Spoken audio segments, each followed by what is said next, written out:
देखिए, election commission of India Bihar में अक्टूबर या नवंबर में स्टेट असेंबली इलेक्शन होंगे विधानसभा के, तो समरी इंटेंसिव रिवीजन का ईसीआई ने अनाउंस किया। हम इलेक्शन कमीशन को ये लेटर लिखे हैं जिसमें हम उनसे पूछ रहे हैं कि इतनी बड़ी एक्सरसाइज आप कर रहे हैं तो आप ऑल पार्टी मीटिंग क्यों नहीं बुलाए? क्योंकि इलेक्शन कमीशन ये बोल रहा है कि बिहार का भी होगा, तमिलनाडु का भी होगा, बंगाल का भी होगा, और election commission all party meeting बुला सकता। अभी तो कोई इलेक्शन नहीं है, आप बोलते इलेक्शन हो तो सुपीरियर बॉडी आर्टिकल 329 के तहत कोई इलेक्शन नहीं है। अब तो हम सब एक पेज पर है।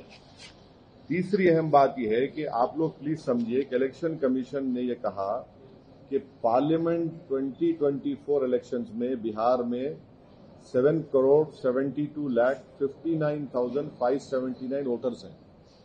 अब इलेक्शन कमीशन ये बोल रहा है कि 2003 के वोटर लिस्ट की बुनियाद पर 4.96 वोटर्स को ऐसे हम इंक्लूड करेंगे। हाँ, तो बचे कितने? Nearly 2,75,00,000 nearly.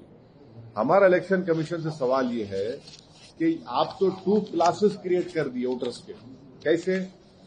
जो 2024 में वोट डाले, आप ये बोल रहे कि अब वोट नहीं डाल सकते। अनलेस एंड अनटिल कोई रीजनेबल बेसिस तो होना चाहिए ना। आप जो कर रहे हैं उसका कोई रीजनेबल बेसिस नहीं है। तो ये खुद आर्टिकल 14 ऑफ द कॉन्स्टिट्यूशन का जो फंडामेंटल राइट है उसका ग्रेव वायलेशन है। जो लोग 2024 में वोट डाले उनको आप बोल रहे कि अब आप 2025 के इलेक्शन में वोट नहीं डाल सकते जब तक कि आप अपना बर्थ सर्टिफिकेट, अपने मां का, अपने पिता का बर्थ सर्टिफिकेट नहीं बताएंगे।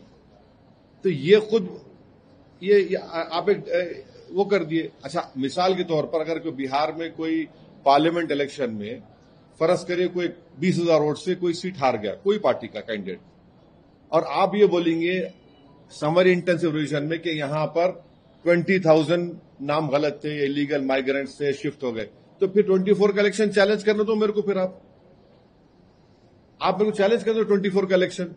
ये क्या कर रहे हैं आप? और तीसरी छठी बात यह है कि बिहार में जो सिविल रजिस्ट्रेशन सिस्टम है, सिविल रजिस्ट्रेशन सिस्टम ये बोलता है कि 2000 में बिहार में रजिस्ट्रेशन ऑफ बर्थ का परसेंटेज खाली 3.7 था 2000 में, और पूरे इंडिया में 56.2 था। 2004 में बिहार में रजिस्ट्रेशन ऑफ बर्थ था 11.5%, 2005 में 16.9 था। वैसे ही उसी पीरियड में कंट्री में 60.4 था 2004 में, 2005 में 62.5 था। आप जो क्या बोल रहे भी आप क्या बोल रहे कि इलेक्टर्स जो 1787 के बाद पैदा हुए उन्होंने अपना date of birth, place of birth बताना। फिर जो 17/1987 से 2/12/2004 तक पैदा हुए वो लोग अपना डेट ऑफ बर्थ देना, प्लेस ऑफ बर्थ बताना, अपने मां का या पिता का देना, और जो 2/12/2004 के बाद पैदा हुए वो अपने मां, अपने बाप का, अपना खुद का देना। अरे भाई, बिहार में 2000 में 3.7 था रजिस्ट्रेशन ऑफ बर्थ, 2004 में 11.5, 2005 में 16.9। आप बगैर किसी पॉलिटिकल ऑल पार्टी मीटिंग बुलाए, कंसल्टेशन करे, आप पूरी वोटर लिस्ट का रिफॉर्म कर रहे हैं। अगर आपको पायलट बेसिस पे करना था तो कोई यूनियन टेरिटरी का करते, आप दिल्ली का करते, चंडीगढ़ का करते। आप पूरे इस तरीके से कर रहे। और एक हमारे को एप्रीहेंशन जो है वो ये है कि आप बीएलओस को अनब्रिडल्ड पावर्स दे दिए, कि वो अगर जाएगा, कोई घर पे नहीं मिलेगा तो वो रिपोर्ट कर सकता ईआरओ को, एईआरओ को, और एईआरओ उस केस को रिफर कर देगा कॉम्पिटेंट अथॉरिटी को सिटीजनशिप एक्ट 1955 के तहत। तो ये एनआरसी हुआ नहीं हुआ बताओ हमारे को? यानी completely wide unsupervised power AERO को ईसीआई ने दे दिया। इससे ना सिर्फ डिसएनफ्रेंचाइजमेंट होगा बल्कि lead to loss of livelihood होगा। और हम ईसीआई को फिर से रिक्वेस्ट कर रहे हैं कि आप एक ऑल पार्टी मीटिंग बुलाइए और बताइए हमको कि आपने ये डेट्स क्यों चूज किया, ये जो डेट्स आपने दिए, और फिर differentiating documentary requirement between voters on basis of age and date of birth, ये क्यों? अगर कोई एड्रेस अपना शिफ्ट कर लिया, ये आप एडिशनल डॉक्यूमेंट क्यों पूछ रहे हैं? एड्रेस चेंज हो गया तो आप कैसे पूछ रहे हैं मेरे सब चीजें? आप क्यों पूछ रहे हैं मेरे से आप ये? और लास्टली हम इलेक्शन कमीशन ऑफ इंडिया को ये बताना चाह रहे कि सुप्रीम कोर्ट का जजमेंट है जो इलेक्शन कमीशन ऑफ इंडिया को फॉलो करना पड़ता है। आप सुप्रीम कोर्ट से बड़े नहीं हैं। लाल बाबू हुसैन केस में जो सुप्रीम कोर्ट ने जो गाइडलाइंस दिए, जो आपको बताया, उसको भी आप वॉयलेट कर रहे हैं। तो ऑल इन ऑल ये एक्सरसाइज डिसएनफ्रेंचाइजमेंट को लीड करेगा। और आप सब लोग जानते हैं कि बिहार के नौजवान पलायन करते, कोई हैदराबाद के होटल में काम कर रहा, कोई मुंबई के, कोई दिल्ली होटल में काम कर रहा, कोई पंजाब के खेतों में काम कर रहा है। और सीमांचल का एरिया, स्पेसिफिक एग्जांपल दे रहा हूं, अब आप थोड़े दिन के बाद देखेंगे 1.5-2 महीने वो तकरीबन एरिया सीमांचल कट ऑफ रहता, हजारों एकड़ जमीन पानी फ्लड से कट जाती, गांव कट जाते, घर बह जाते। कैसे होगा बताइए? और ईसीआई के पास क्या डेटा है भाई लीगल माइग्रेंट्स का? शेयर करिए हमारे को आप।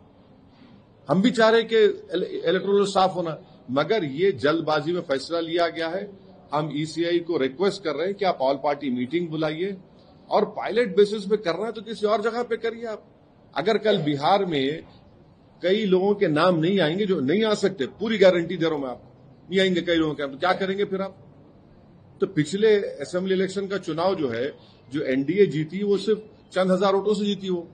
तो ये बिहार की जनता को वोट डालने का पूरा इख्तियार मिलना चाहिए, उनका राइट है। हाँ, अगर कोई चीज गलत है तो सही करिए, मगर ऐसा तो नहीं करेंगे ना आप। बिल्कुल आप आर्बिट्री तरीके से कर रहे हैं इलेक्शन कमीशन ऑफ इंडिया। तो आप इलेक्शन कमीशन ऑफ इंडिया को चैलेंज कर रहे हैं? चैलेंज देखिए, चैलेंज नहीं, हम उनको बता रहे हैं, चैलेंज का सवाल नहीं है। वोटर का नाम नहीं आएगा। आप मेरे को बताइए कि मैं जितनी बातें आपसे कहा हूं उसमें गलत क्या है? जब बिहार में 2000 में सिर्फ 3.7 रजिस्ट्रेशन ऑफ बर्थ हो रहा है, 2004 में 11.5, 2005 में 16.9, 2000 में कंट्री में 56.2 रजिस्ट्रेशन था, बिहार में 3.7, 2004 में बिहार में 11.5, कंट्री में था 60.4, 2005 में 16.9 था, बिहार में, कंट्री में था 62.5। अरे वहां रजिस्ट्रेशन ही नहीं हो रहा ना भाई, कैसा करेंगे आप? आप कैसा किस अच्छा, ये आप ये जो डेट्स अराइव करे 1/7/1987, 1/7/87 to 2/12/2004, 2/12/2004, ये किस बुनियाद पर अराइव करे आप? क्या आप शेयर करो हमारे को, क्या रैशनल है इसका बताइए हमारे को आप। भाई आपको पूछ सकते हैं ना, हम क्यों नहीं पूछ सकते? और ऑल पार्टी मीटिंग क्यों नहीं बुला रहे आप? और 2024 के पार्लियामेंट इलेक्शन में जो लोग वोट डाले, अब वोट नहीं डाल सकेंगे वो लोग, वो कैसा होगा बताइए आप? आप समरी रिवीजन करके भी ये तमाम चीजों को सही कर सकते थे आप। यही हम इलेक्शन कमीशन ऑफ इंडिया से रिक्वेस्ट कर रहे हैं। सर, आपने लेटर लिखा है इलेक्शन कमीशन को, क्या कोई जवाब आया? अभी तक तो कोई जवाब नहीं आया ईसीआई की तरफ से। अभी 2003 का जो डेटा है, आपने तो कहा कि ईसीआई के वो इसमें इन्वॉल्व करने की बात नहीं, इलेक्शन कमीशन ऑफ इंडिया ये बोल दिया कि 2003 के वोटर लिस्ट में 4,94,00,000 लोगों के नाम आते हैं, वो अब इंक्लूड हो जाएंगे। मगर 2024 के पार्लियामेंट इलेक्शन में ईसीआई का डेटा ये बोल रहा है कि 7,72,59,579 इलेक्टर्स थे। तो 4.94 आगे, तो नियरली 2,75,00,000 वोटर के नाम नहीं आए ना अभी। उनको आप बोले बर्थ सर्टिफिकेट लाओ, कहां से लाएंगे? जब 2024 में इलेक्शन वोट डालने क्यों दिया आप उनको? आप ये बोल दो कि 2024 के इलेक्शन गलत था, बोलो फिर आप। अगर मिसाल के तौर पर कॉन्स्टिट्यूंसी में कोई कैंडिडेट पार्लियामेंट के इलेक्शन में 15,000 या 20,000 वोट से हार गया और वही 15-20,000 वोट अभी आप निकाल रहे, तो फिर इलेक्शन चैलेंज करना पड़ेगा ना मेरे को। फिर आप वो भी नहीं करने दे रहे, आप ऑल पार्टी मीटिंग नहीं बुला रहे। आप बोलते इलेक्शन टाइम पे बोलते नहीं हम लोग सुपीरियर बॉडी है अंडर आर्टिकल 329। अब तो आप सुपीरियर बॉडी नहीं है, अब तो इलेक्शन नहीं है, अब तो सब एक पेज पे है। क्योंकि आप बोल रहे कि बिहार के बाद तमिलनाडु और वेस्ट बंगाल भी करेंगे, तो आप ऑल पार्टी मीटिंग बुलाइए, सबसे राय लीजिए, पूछिए। और ये एक बात सुनिए, इतना बड़ा एक्सरसाइज कैसे एक महीने मुकम्मल होगा? एक महीने में कैसा मुकम्मल करेंगे आप? अभी तो सीमांचल के एरिया में तो फ्लड शुरू हो जाएंगे, कई इलाके बिहार के पानी में डूब जाते। आपको क्या लग रहा है सर, क्यों ये हम वही जानना चाह रहे, इतना जल्दबाजी की क्या जरूरत थी? आपने देखिए, आपको मैं बता रहा हूं, इलेक्शन कमीशन ने जनवरी 2025 तक यही कहा था, यही सोच रहे थे कि यही समरी रिवीजन के ऊपर इलेक्शन होगा, राइट? अचानक आपने ये फैसला लिया। अच्छा, डेट्स मैं आपको बोल रहा हूं, स्पेसिफिक डेट्स आप देख लीजिए। 23 अप्रैल को इलेक्शन कमीशन ने पॉलिटिकल पार्टीज के बीएलओस को, माने 10 रिकॉग्नाइज पॉलिटिकल पार्टीज को 2 डे का ट्रेनिंग दिया। कब दिया? 23 अप्रैल 2025। आप बोले एक एसआईआर होगा। फिर आपने 26 मई 2025 को इलेक्शन कमीशन ने क्लेम किया कि वो बीएलओस ईआरओस की 4 स्टेट की ट्रेनिंग देंगे, जिसमें बिहार नहीं शामिल था। तो उसमें क्या एसआईआर का कुछ बात हुई क्या?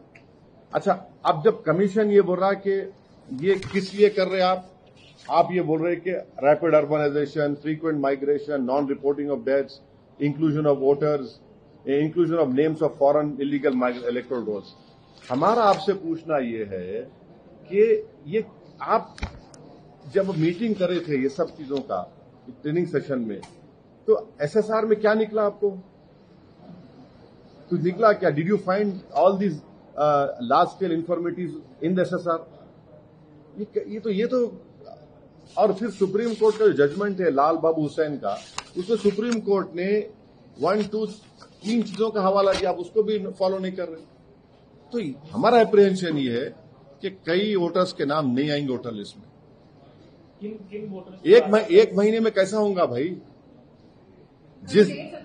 सुनिए, एक महीने में आप टाइम टेबल दे दीजिए, इसे विद इन 1 मंथ ये हो जाना। इन्यूमिनेटर्स फॉर्म ला के, बीएलओस ला के ईआरओ को दे देना, फिर 1 महीने के बाद ड्राफ्ट लिस्ट आएंगी, ऑब्जेक्शन करो, फाइनल लिस्ट। 1 महीने में कैसा होगा ये? लास्ट